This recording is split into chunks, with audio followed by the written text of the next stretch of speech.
الله أكبر الله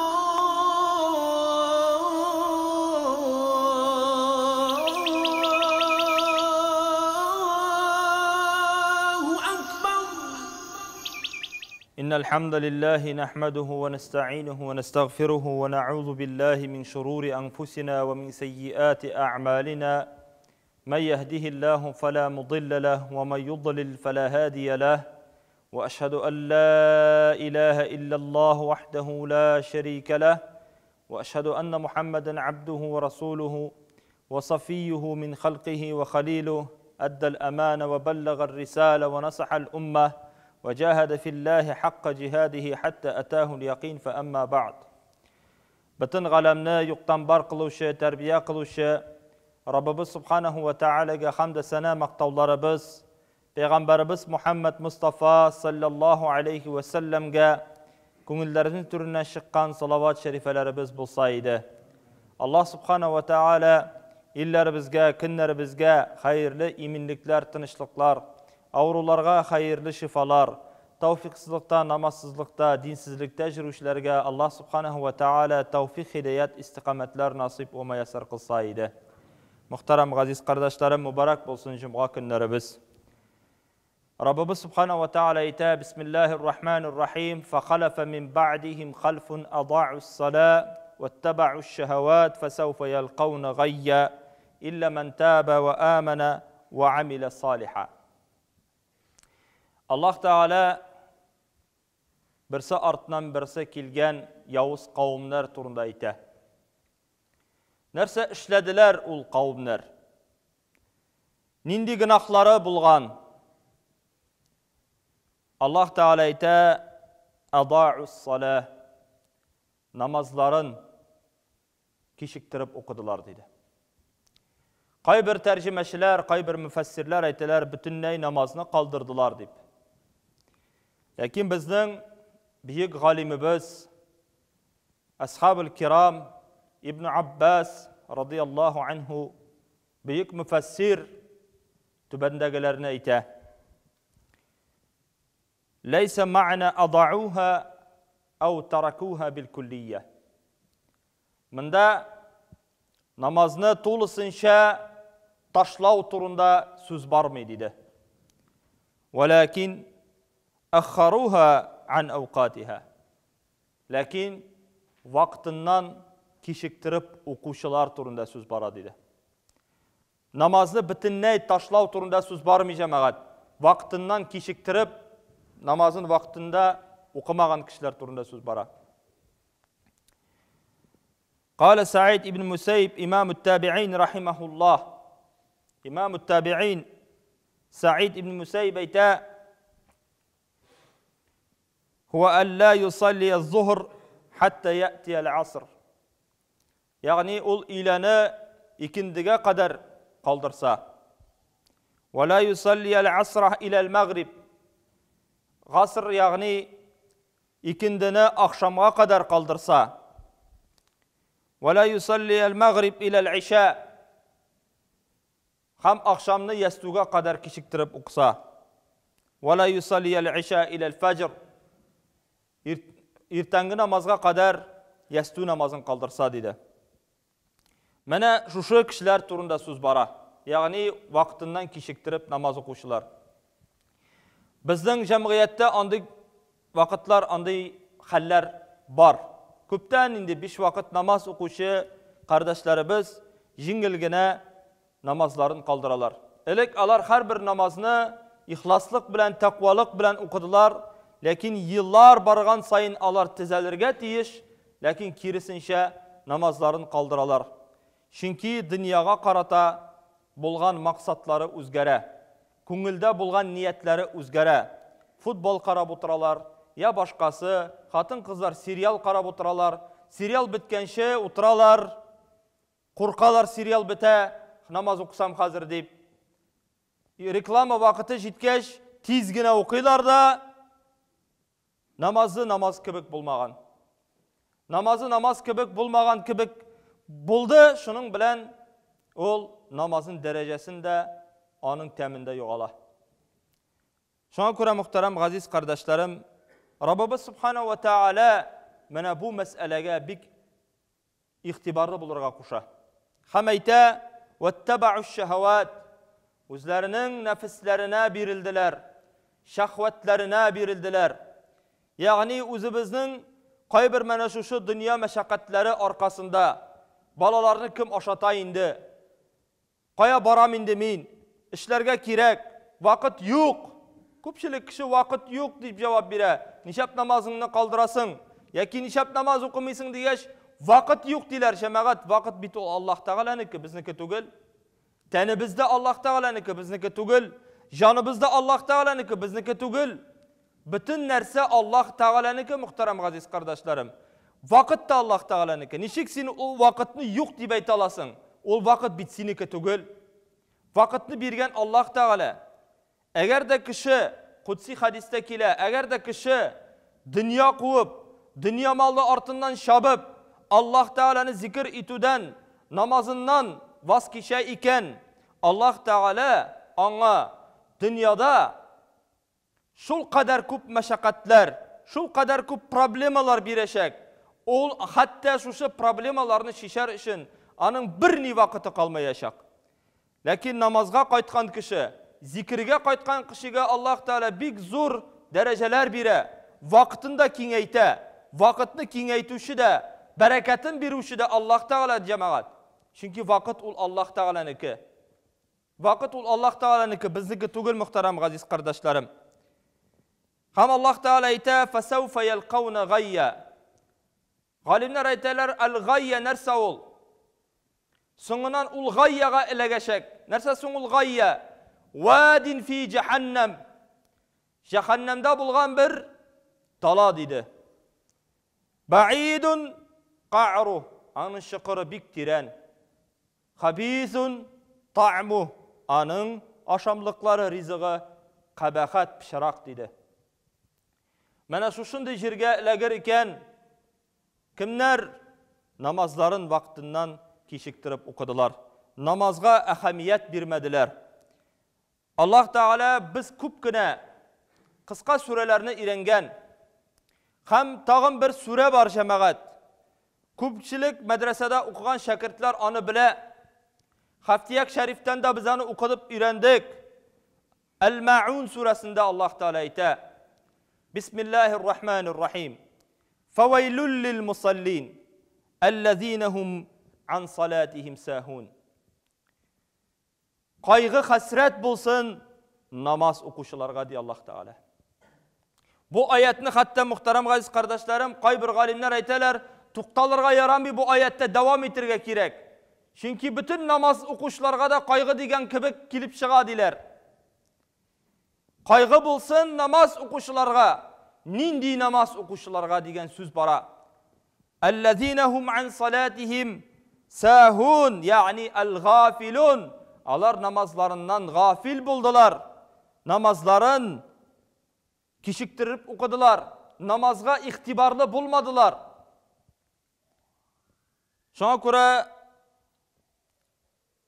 Sa'd ibn Abi Vakkas ondan sıradılar bu ayet turunda. Ol ayette min Peygamber sallallahu aleyhi ve sellem'den sıradım. Anillezine hum an salatihim sahun. Kim soňalar salatihim sahun. Mana bizin secde-i sahu digen nerse var. Sahu digen söz şundan alıngan diye ayteler. Kişi namazda nindir bir yetişsizlik nersenidir kaldırsa vacipten, farzının birer rükünün kaldırsa namazı kiri okurga kirek. Vacipni kaldırsa secde-i sahu kılırga kirek. Mana mında da namazını kaldırışı kişi turunda söz bara. Hem Sa'd ibn Abi Vakkas ayta huve ta'khirul vakt. Peygamberimizden sıradılar. Peygamber sallallahu aleyhi ve sellem ayta Sa'd ibn Abi Vakkas'a huve ta'khirul vakt. Ol vaktinden kişiliktilip okugan namaz dedi. Şulay Peygamberimiz sallallahu aleyhi ve sellem ayta tarikis salati mel'un di. Namazını kaldırgan kişi, vaktinden kişiktirip okugan kişi Mal'un, yani lağnat kılıngan. Yel'anuhul beytu ya'ishu fih. Anın yaşagan yırtı da anı lağnat kılayken hamkın sayın ayta, ya mal'un ukhruj minni. Ey mal'un, mindən çıkıp git. Namaz okumavçılarga Allah Teala şunday gazap bire bu dünyada. Kiygen kiyimi, aşagan rizığı, oturgan urunu, yaşagan yurtu anı lağnat kılayken, eğer de kişi namaz okumayken, niçin namazga şunday ihtibar? Çünkü namaz okumagan kişi galimler ayteler, alar tekebbirler, Rabbisine secde kılırga tilemiler. Rabbisine rahmet eytirge tilemiler. Şuna göre alarga lağnat bulsun diye Peygamberimiz sallallahu aleyhi ve sellem. Rabbimiz subhanahu ve teala ayta, ya eyyühellezine amenu, la tulhikum amvalukum ve la evladukum an zikrillah. Ey imanlı bendeler, sizin mallarınız, balalarınız Allah'ın zikrinden tıymasın. Ve kâlel mufassirun, enne murad bi zikrillahi fi hâzihil âye as-salavatul khams. Şuşunda Allah Teala'nın zikrinden tıyması diyen sözün mağanası, ol 5 vakit namaz turunda söz bara. Çünkü Allah Teala Taha suresinde aytken, vaqimus salata li zikri, namazını meni zikir kılır için oku dedi. Namaz o zikir cemaat. Hem kimde kim namazın, balalarım, malım, iş, dünya deyip kaldırayken muhterem gaziz kardeşlerim, kimmeler nindi galametke, nindi ağır hallerge düşürler miken, ve men yef'al zalike, kim şunu işleyken, kim namazından yıragaya iken, balaları deyip, dünyası deyip, meşakkatı deyip, malı deyip, فَاُولَٰئِكَ هُمُ الْخَاسِرُونَ, alar hasrette bulurlar dedi. Allah Teala, Rabbimiz, özünün kitabında şunun turunda ayta. Kıyamet gününde Allah Teala, kıyamet gününde Allah Teala Peygamberimiz sallallahu aleyhi ve sellem ayta, evvelu ma yuhasabu bihil abdu yevmel kıyameti min amelihi fehuve's-salah. En birinci kıyamet gününde Allah Teala özlerinin kıllarından en birinci sırav edip koyacak nerseni hesap kılacak, sırav birecek. En birinci hesap bulacak, namaz okudun mu? Namaz okudun mu? فَاِنْ صَلَحَتْ فَقَدْ أَفْلَحْ وَاَنْجَحْ. Kamşuşu namaz okudun mu diyen süzgüne jitmeyecek. Nindi namaz buldu deyip sırayacak Allah Teala. Nindi namaz, ihlas bilen buldu mu ol? Lezzet bilen okuldu mu ol? Rahatlanıp okuldu mu ol? Ya ki dünya fikri bilen okuldu mu ol? Eğer de ol namaz sıfatlı iken, iyilikli, ihlaslı iken, Peygamberimiz sallallahu aleyhi ve sellem ayta, eflaha ve encah, uңuşqa erişir, yenguvçilerden bulur, kıyamet gününde kıtılır dedi. Fa in naqasat, eğer de bir yetişsizlik bulsa namazının, en zor qarak, en korkunç qarak, ol namazlarında bulgan rükünlerin urlavışı dedi, namazdan urlavışı dedi, rükuğun dürüst kılmagan, secdesin dürüst kılmagan, pulymet gibi okugan namazın, bu namazdan tugul, bu namazın faydası yok, bu qarak dedi Peygamberimiz sallallahu aleyhi ve sellem. Fa in naqasat faqad khaba ve khasar. Eğer de ol şul namazda yetişsizlikler var iken bu hasrette bulur, yugaltı kişirir dedi Resulullah sallallahu aleyhi ve sellem. Rabbimiz subhanahu ve teala Kur'an-ı Kerim'de El-Muddessir suresinde ayta, ma selakakum fi sakar. Ni sebepten siz sakarga elektiniz, yani cehennemnin bir katı var, onun ismi sakar. Kalu lem neku minel musallin. Alar aytırlar, biz namaz okumadık. Alarının birinci cevabı, biz namaz okumadık. Ve lem neku nut'imul miskin. Miskinlerge yardım etmedik. Miskinlerini aşatmadık. Alardan külaydik. Ve kunnu nehudu ma'al khaidin. Başkalar bilen yani hayırsız bendeler bilen kilip oturduk, gaybet sattık, naşar sözler siledik. Ve kunna nukezzibu bi yevmiddin, kıyamet günün yalganga sanadık. Hatta atanel yakin, bizge yakin yani ölüm kilgenşe kadar şulay gaflette yaşadık. Fema tenfa'uhum şefaatü şafi'in, şefaatçilerinin şefaati bularga fayda getirmez dedi Rabbimiz Subhanahu ve Teala. Resulümüz sallallahu aleyhi ve sellem ayta: "Men terakas salate mutaammida, bari'at minhu zimmetullah." Kimde kim o'zi tilab namazını kaldıra iken prednamerinle rüşya etmişler, Allah Subhanahu ve Teala'nın yaklav aslında bulmay. Allah Teala'nı yaklama yaşak. Kimde kim 5 vakit namaz okuyken dedi Resulullah sallallahu aleyhi ve sellem, Allah Teala ana özünün himayesin, zimmetin, yani yaklarga, saklarga ana vaqda bire. Hem indi gündelik rizikni de vaqda bire Allah Teala. Bu Allah Teala hem bende arasında bulgan kilişu. Eğer de kişi namazın kaldırayken bu kilişuga bu kirmeyecek degen. Yani Allah Teala onu saklayalmay. Kayşan kişi Allah Teala'nın birgen, yani Allah Teala emir kılgan hükümün namazın taşlıyken, onu saklamayken. Peygamberimiz sallallahu aleyhi ve sellem ayta: "Men hafaza aleyha kanat lehu nuran ve burhanen ve necaten yevmel kıyame." Kimde kim ol namazını sakladı, namazın vaktinde okudu, ana nur bulaşak kıyamet gününde, ana burhan yani delil bulaşak kıyamet gününde, hem kıtılığı bulaşak kıyamet gününde. وَمَنْ لَمْ يُحَافِظْ عَلَيْهَا مَا كَانَ لَهُ نُورًا وَلَا بُرْهَانًا وَلَا نَجَاةً يَوْمَ الْقِيَامَةِ وَكَانَ يَوْمَ الْقِيَامَةِ مَعَ فِرْعَوْنَ وَهَامَانَ وَقَارُونَ وَأُبَيَّ بِنْ خَلَفٍ. Eğer de kişi namazların okumayken, namazların kaldırıp jürüyken, hem de ana nur da bulmayacak, kıtılığı da bulmayacak, burhan da bulmayacak. Hem o kıyamet gününde şundi kabahat kişiler bilen kubarılır iken, şunun birisi Firavun, ikincisi Haman, onun ministri yardımcısı, üçüncüsü Karun, Musa aleyhisselam'ın tuğanı, hem Ubeyye bin Halef, Mekke kafiri. Kâlel ulema, alimler eyteler, İnnemâ yahşuru târikis salâ ma'a hâulâi arba'a.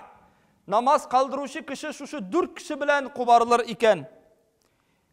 لِأَنَّهُ إِنَّمَا يَشْتَغِلُ عَنِ الصَّلَاةِ بِمَالِهِ اَوْ بِمُلْكِهِ اَوْ بِوِزَارَتِهِ اَوْ بِتِجَارَتِهِ. Çünkü o namazını kaldırdı, ya ki mülkü arkasında, ya ki malı arkasında, ya ki nindir bir zor derece ve işi arkasında, ya ki ticareti arkasında, yani sevdası arkasında. فَمَنْ اِشْتَغَلَ بِمَالِهِ حَشَرَ مَعَ قَارُونَ. Kim malı bilen şıgıllanıp namazını kaldırgan bulsa, Karun bilen kubarılır diler.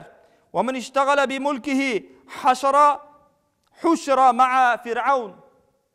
Yani eğer de ol